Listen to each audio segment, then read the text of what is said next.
நண்பர்கள் அனைவருக்கும் வணக்கம். சற்று முன் பாகிஸ்தானை பந்தாடி இருக்காங்க இந்திய படைகள். அப்படி இந்தியாவுக்கும் பாகிஸ்தானுக்கும் இடையே என்ன மோதல் லேட்டஸ்டா நடந்திருக்கு அப்படிங்கிற பத்தி நாம தெரிஞ்சுக்கலாம். அதை தொடர்ந்து பாத்தீங்கன்னா உங்களுடைய உருட்டல் மிரட்டல்களுக்கெல்லாம் நாங்க அடிபணிய முடியாது அப்படின்னு சொல்லி அமெரிக்காவை மிரட்டி விட்டுருக்காங்க ஈரான். மணிக்கு மணி நொடிக்கு நொடி வந்து அதிகரிச்சிருக்கு பதற்றம் அப்படின்னே சொல்லலாம். அது என்ன அப்படிங்கிற பத்தி நம்ம வீடியோலயே தெரிஞ்சுக்கலாம். அதே போல இந்த ஈரான் அமெரிக்க பதற்றத்தினால எப்ப வேணுமானாலும் போர் வரும் அப்படிங்கிற ஒரு கடுமையான பதற்றத்துக்கு நடுவில் இந்தியா வந்து ஒரு முக்கியமான எச்சரிக்கை ஒன்று கொடுத்திருக்காங்க. இப்போ மிகப்பெரிய அளவுல பதற்றம் ஏற்பட்டிருக்கு நண்பர்களே. இந்தியா இந்த எச்சரிக்கை கொடுத்த உடனேயே அது என்ன அப்படிங்கறதை நம்ம இந்த வீடியோல தெரிஞ்சுக்கலாம். இப்படி பல சுவாரஸ்யமான செய்திகள் இந்த வீடியோல இருக்கு நண்பர்களே. அதனால ஸ்கிப் பண்ணாம கடைசி வரைக்கும் பாருங்க. அதே போல Facebook, Instagram, YouTube எல்லாத்துலயுமே நம்ம வீடியோக்கள் போட்டுட்டு இருக்கோம். YouTubeல மறக்காம சப்ஸ்கிரைப் பண்ணிக்கோங்க. Facebook, Instagramல வந்து ஃபாலோ பண்ணிக்கோங்க. அப்பதான் நாம வீடியோ போட்ட உடனே உங்களுக்கு உடனடியாக நோட்டிபிகேஷன் வந்து சேரும். இப்போ வாங்க வீடியோக்குள்ள போயிடலாம். ஆப்கானிஸ்தானுடைய எல்லைக்குள்ள புகுந்து பாகிஸ்தான் போர் விமானங்கள் மூலம் நடத்திய வான்வெளி தாக்குதலுக்கு நம்முடைய வெளியுறவு அமைச்சகம் கடும் கண்டனத்தை தெரிவிச்சிருக்காங்க. மேலும் உள்நாட்டுல சொந்த தோல்வியை மறைக்கிறதுக்கு இந்த தாக்குதல் நடத்தியதாக இந்தியா வந்து கடுமையாக தாக்கியிருக்காங்க. நம்முடைய அண்டை நாடான பாகிஸ்தானுடைய அண்டை நாடான ஆப்கானிஸ்தான் கூட எல்லையை பகிர்ந்திருக்கு. ஆப்கானிஸ்தான்ல இருந்து செயல்படும் டிடிபி அப்படின்னு சொல்லப்படுகிற தெக்ரி தலிபான் பாகிஸ்தான் அப்படிங்கிற அமைப்பு பாகிஸ்தான்ல சமீப காலமாக தற்கொலைப்படை தாக்குதல்களை நடத்திட்டு வர்றாங்க. இதனால இரண்டு நாடுகளுக்கு இடையே உறவு அப்படிங்கிறது சுமூகமாக இல்ல. சமீபத்திலேயே பாகிஸ்தானுடைய இஸ்லாமாபாத்ல இருக்கும் பன்னு மாவட்டத்தில் நடந்த தற்கொலைப்படை தாக்குதல்ல அந்த நாட்டுடைய ராணுவத்தின் உயர் அதிகாரிகள் இருவரும் 5 பயங்கரவாதிகளும் கொல்லப்பட்டாங்க. பன்னு மட்டுமில்லாம இமாம் பர்கா, பஜூர் ஆகிய இடங்களையும் நடத்தப்பட்ட தாக்குதலுக்கு ஆப்கானிஸ்தான்ல இருக்கும் பயங்கரவாத அமைப்பே காரணம் அப்படின்னு பாகிஸ்தான் குற்றம் சாட்டிட்டு இருக்கு. இதுக்கு பதிலடி கொடுக்கணும் அப்படின்னு ரொம்ப நாளா யோசிச்சுட்டு இருந்த பாகிஸ்தான் உடனடியாக ஆப்கானிஸ்தான் எல்லையை ஒட்டியுள்ள நங்ககார் மற்றும் பத்திகா மாகாணங்கள்ல இருக்கும் டிடிபி மற்றும் அதன் கூட்டாளிகளுடைய பதுங்கு குழிகளை குறிவச்சு நேற்று முன்தினம் பாகிஸ்தான் அதிகாலையில வான்வெளி தாக்குதலை நடத்துச்சு. இதுல டிடிபி பயங்கரவாதிகள் 28 பேர் கொல்லப்பட்டதாக பாகிஸ்தான் தரப்புல சொல்லியிருக்காங்க. ஆனா டிடிபி தரப்புல இருந்து எந்த ஒரு அதிகாரப்பூர்வ தகவலையும் தெரிவிக்கல. ஆப்கானிஸ்தான் தலிபான் அரசு இந்த தாக்குதல்ல பெண்கள், குழந்தைகள் கொல்லப்பட்டதாக மட்டும் குற்றம் சாட்டியிருக்காங்க. இந்த நிலையில தான் இது தொடர்பாக நம்முடைய மத்திய வெளியுறவு அமைச்சகத்துடைய செய்தி தொடர்பாளர் ரந்தீர் ஜெய்ஸ்வால் அவர்கள் ஒரு முக்கியமான கருத்தை சொல்லி இருக்கிறாரு. கடுமையாக பாகிஸ்தான் வந்து தாக்கி இருக்கிறாரு. என்ன சொல்றாருன்னா, ரம்ஜான் மாதத்துல ஆப்கானிஸ்தான்ல அப்பாவி குழந்தைகள் மற்றும் பெண்கள் உயிரிழப்பு காரணமான பாகிஸ்தான் தாக்குதலுக்கு இந்தியா வந்து கண்டனத்தை தெரிவிச்சுக்குது. தங்களுடைய உள்நாட்டு தோல்வியை மறைக்க பாகிஸ்தானுடைய அடுத்த முயற்சி தான் இது. ஆப்கானிஸ்தானுடைய இறையாண்மை, பிராந்திய ஒருமைப்பாடு மற்றும் சுதந்திரத்துக்கு இந்தியா எப்போதும் ஆதரவாக இருக்கும் அப்படின்னு சொல்லி இருக்கிறாரு. உங்க உள்நாட்டில் நடக்கும் பிரச்சனையை மறைக்கிறதுக்கும் அதுல இருந்து நீங்க தப்பிக்கிறதுக்காகவும் உங்க உள்நாட்டு மக்களுக்கு நீங்க வந்து கண் துடைப்பு நாடகம் நடத்தணும் அப்படிங்கறதுக்காக இப்படி அப்பாவி பொதுமக்கள் மேல ஆப்கானிஸ்தான்ல தாக்குதலை நடத்தினீங்க.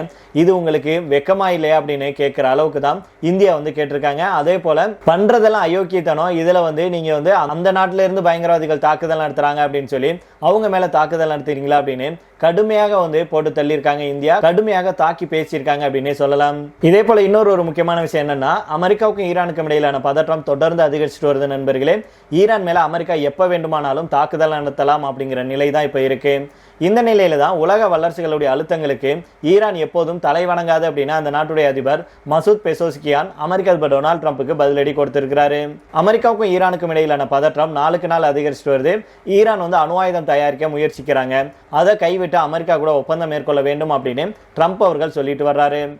இது தொடர்பாக 2 நாடுகளுக்கிடையே 2 கட்டங்களாக பேச்சுவார்த்தை நடத்தியும் உடன்பாடு ஏற்படல.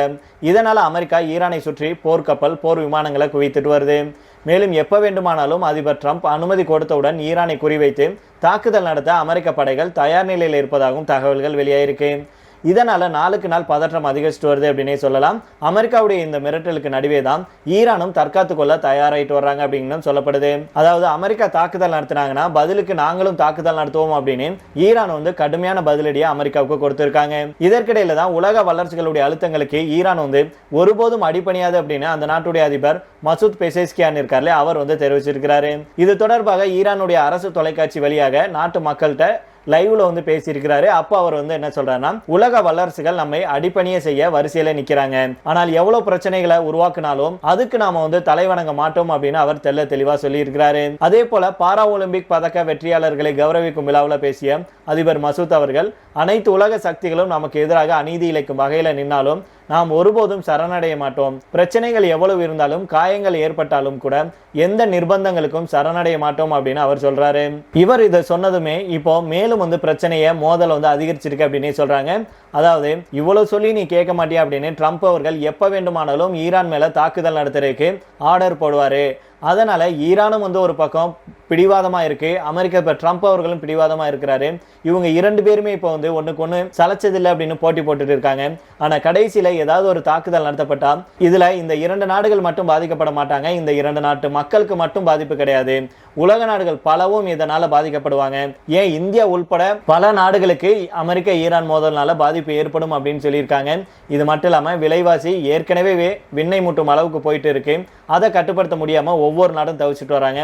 இப்ப மீண்டும் அமெரிக்காவுக்கும் ஈரானுக்கும் இடையே ஏதாவது தாக்குதல் சம்பவம் நடந்தா கண்டிப்பாக விலைவாசியின் மட்டுமல்ல மற்ற எல்லாமே மிகப்பெரிய அளவுல உயரக்கூடும். இதனால மக்கள் தான் அவதிப்படுவாங்க அப்படின்னு பல வல்லுநர்கள் கருத்துக்களை தெரிவிச்சுட்டு வராங்க. அதனால ஈரானோ அல்லது அமெரிக்காவோ இந்த விஷயத்துல கொஞ்சம் நின்று நிதானமா பேச்சுவார்த்தை மூலமா இதை முடித்துக் கொள்ள வேண்டும் அப்படின்னு பலரும் விரும்புறாங்க. இதே வேளையில தான் இந்த பதட்டங்களுக்கு மத்தியிலே இந்தியா கடுமையான எச்சரிக்கை ஒன்று கொடுத்திருக்காங்க. அதாவது ஈரானுக்கும் அமெரிக்காவுக்கும் இடையே ராணுவ மோதல் அச்சம் அதிகரிச்சிருக்கு இல்லையா? இந்த நிலையில இந்திய அரசு என்ன சொல்லியிருக்காங்கன்னா, ஈரான்ல இருக்கும் இந்திய குடிமக்களுக்கு புதிய எச்சரிக்கை ஒன்று கொடுத்திருக்காங்க. ஏற்கனவே அமெரிக்க அரசு ஈரான் நாட்டை சுற்றி போர்க்கப்பலையும் போர் விமானங்களையும் நிறுத்தியிருக்கு. இதனால எந்த நேரத்திலையும் அமெரிக்கா ஈரான் மேல தாக்குதலை நடத்தலாம் அப்படிங்கிற அச்சம் அதிகரிச்சுட்டு வருது. அதனால ஈரான்ல இருக்கும் இந்தியர்கள், அதாவது மாணவிகள், வியாபாரிகள், சுற்றுலா பயணிகள், பக்தர்கள் அப்படின்னு அனைவரும் உடனடியாக விமானங்கள் உள்ளிட்ட அனைத்து விதமான போக்குவரத்து வசதிகளையும் பயன்படுத்தி நீங்க உடனடியாக நாடு திரும்பணும் அப்படின்னு இந்திய தூதரகம் அறிவித்திருக்காங்க. இது ஜனவரி 5, 2026 அன்று வெளியான அறிவிப்பின் தொடர்ச்சியாக இப்போ பிப்ரவரி 23, 26 அன்னைக்கு டெஹ்ரான்ல இந்திய தூதரகம் இந்த அறிவிப்பை வெளியிட்டிருக்காங்க. அதாவது ஏற்கனவே இந்த வருஷத்துல ஜனவரி 5 அப்போ இந்த ஒரு செய்தியை வெளியிட்டாங்க இந்தியா. இப்போ இன்றைய தினமும் வெளியிட்டிருக்காங்க அப்படிங்கிறது குறிப்பிடத்தக்கது. மேலும் அமெரிக்க அதிபர் டொனால்ட் ட்ரம்ப் அவர்கள் ஈரானுக்கு அணு ஆயுத ஒப்பந்தத்துக்கு சம்மதிக்க 10 இருந்து 15 நாட்கள் கெடு விதிச்சிருக்கிறாரு. இல்ல நீங்க இதுக்கு ஒத்து வரல அப்படின்னா அது ஈரானுக்கு ஆபத்து அப்படின்னு ட்ரம்ப் அவர்கள் சொல்லியிருக்கிறாரு. இதனால இரண்டு நாடுகளுக்கும் இடையே பதற்றம் உச்சத்தில் இருக்கு. அடுத்த சுற்று பேச்சுவார்த்தை பிப்ரவரி 26 அன்னைக்கு சுவிட்சர்லாந்துடைய ஜெனீவாவில் நடைபெறும் அப்படின்னு ஓமான் வெளியுறவு அமைச்சர் உறுதிப்படுத்தி இருக்கிறாரு. ஓமான் ஏற்கனவே இரண்டு நாடுகளுக்கும் இடையே சமரசம் செஞ்சுட்டு வர்றாங்க. ஜனவரி 14, 2026 அறிவிப்பை மீண்டும் வலியுறுத்திய இந்திய தூதரகம் இந்தியர்கள் போராட்டங்கள் அல்லது ஆர்ப்பாட்டங்கள் நடக்கும் இடங்களை தவிர்க்க வேண்டும் அப்படின்னு சொல்லியிருக்காங்க. உள்ளூர் ஊடகங்களை கண்காணித்து வெளியில நடக்கும் சம்பவங்களை தெரிந்து கொள்ள அறிவுறுத்தியிருக்காங்க. மேலும் பயணம் மற்றும் இமிகிரேஷன் தேவைக்கான பாஸ்போர்ட் அடையாளத்தை உறுதி செய்யும் ஆவணங்களை எப்போதும் தயாராக வைத்திருக்க வேண்டும் அப்படின்னு சொல்லியிருக்காங்க. இது மட்டும் இல்லாமல் ஈரான்ல இருக்கும் இந்தியர்கள் அனைவரும் இந்திய தூதரகத்தில் பதிவு செய்ய வேண்டும். அப்படி செய்யாதவர்கள் ஒரு லிங்க் ஒன்று கொடுத்திருக்காங்க, அந்த இணைப்புல பதிவு செய்யுமாறும் கேட்டுக்கொள்ளப்பட்டிருக்காங்க. மேலும் ஈரான்ல இன்டர்நெட் இணைப்புல பிரச்சனை எதுவும் இருந்துச்சுன்னா இந்தியாவில் இருக்கும் குடும்பத்தினர் தூதரக இணையதளம் வழியாக பதிவு செய்யலாம் அப்படின்னு தெரிவிச்சிருக்காங்க. அதே போல இன்னொரு முக்கியமான விஷயம் என்னன்னா, நாடு முழுக்க வெடிச்சிருக்கு வன்முறை, இதனால ராணுவம் களமிறக்கப்பட்டிருக்கு அப்படின்னு சொல்லியிருக்காங்க. இதனால உலக கோப்பைக்கே ஆபத்து அப்படின்னு சொல்லியிருக்காங்க. அது என்ன அப்படிங்கிறத தெரிஞ்சுக்கலாம். அதாவது மெக்சிகோவில் செயல்பட்டு வந்த ஆபத்தான போதைப்பொருள் கும்பலான எல் மென்சோ கொல்லப்பட்டிருக்கிறான். இதனால மெக்சிகோ நாடு முழுக்க வன்முறை வெடிச்சிருக்கு. இது அங்கே பெரும் பரபரப்பை கிளப்பியுள்ள சூழல்ல தான் இதனால அங்கு நடைபெறும் கால்பந்து உலக கோப்பை போட்டிகளுக்கும் ஆபத்து ஏற்படும் அப்படிங்கிற சூழல் உருவாகி இருக்கு. மெக்சிகோவுடைய ஜலிஸ்கோ நியூ ஜெனரேஷன் கார்டல் தலைவர் நெமேஷியோ அவர்கள் கொல்லப்பட்டிருக்கிறாரு. எல் மென்சோ அப்படின்னு பரவலாக அழைக்கப்படும் இவர் மெக்சிகோ ராணுவம் நடத்திய அதிரடி ஆபரேஷன்ல கொல்லப்பட்டிருக்கிறாரு.